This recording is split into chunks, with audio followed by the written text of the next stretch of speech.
Hey, what's up, y'all? It's the Hoops Guru, and I'm back again. And today I want to talk about the passing of the legendary Georgetown coach, John Thompson, or as a lot of people like to refer to him as Big John. Big John is actually a Washington, D.C. native, so coaching at Georgetown was probably pretty special for him. John Thompson played basketball for the University of Providence and was actually an honorable mention basketball player in 1964 before moving on to the NBA. His NBA career was pretty short. He was actually the backup to Bill Russell. And even though he only averaged like 3.5 points a game, 3.5 rebounds, he was Bill Russell's backup will kind of have you on the bench and playing limited minutes. But nonetheless, he has two championship rings with the Celtics. And moving on from that, he got into his groove of what he really wanted to do was being a basketball coach. And I believe in 1979, he actually, not 1979, actually 1972, he actually got into coaching for Georgetown, which I'm sure at the time wasn't the biggest gig in the world. Georgetown's a prestigious kind of Ivy League college, not known for athletics at all. But nonetheless, that's where he made his claim to fame. And it particularly took a nice launch in the early 80s, particularly when he landed the legendary basketball player Patrick Ewing. Georgetown actually made it to the NCAA Final Four three times, actually to the final game. And in 1984, they actually won the championship that year. But they could have won all three.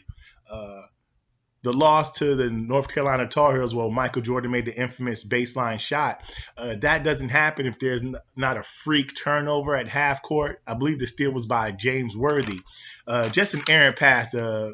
Player freaked out and threw it to the wrong player. If that turnover doesn't happen, they win that championship too. And then the loss to the Villanova Wildcats, that loss only happens because Rolly Massimino slowed the game down so much to keep Patrick Ewing and the Hoyas' high-powered offense from attacking. He slowed the game so much where they were holding the ball for 2 minutes, 3 minutes at a time and barely won the game. And that's one of the reasons why the shot clock was introduced into college basketball, because the way the Villanova approached that game to win the championship.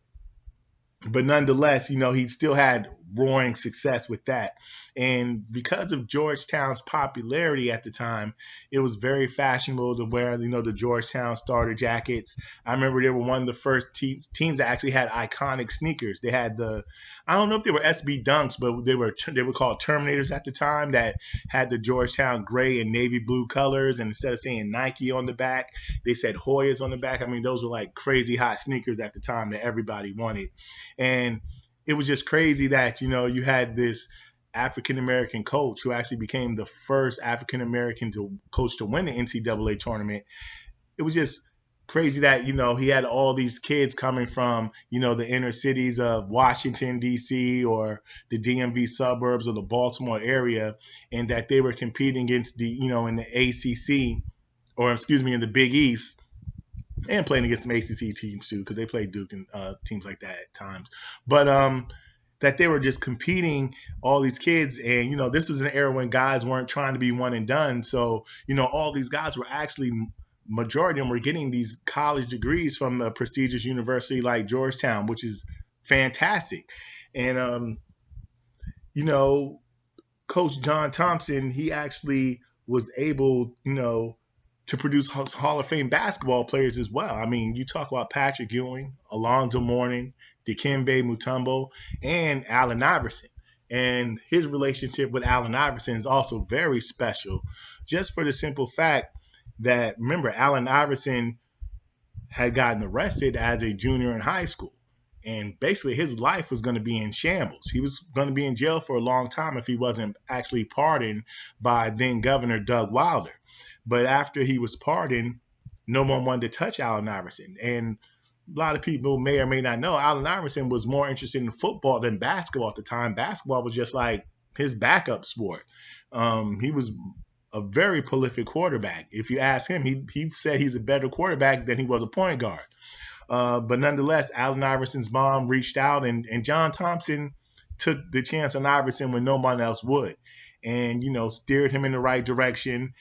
Played for Georgetown, I believe, for like 2 years, and Iverson becomes the first pick in the draft after he leaves, and the rest is history. So, and after his coaching career, he did some commentating for TNT at the time, and he was pretty good at that job.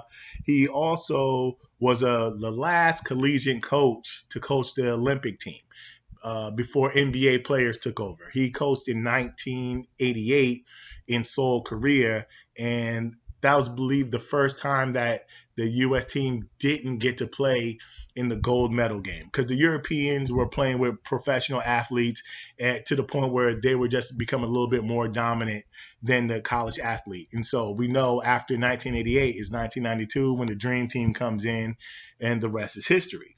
But nonetheless, he had the prestige and recognition to actually coach the U.S. Olympic Dream Team, which is a great honor. He was inducted to the Basketball Hall of Fame in 2006. And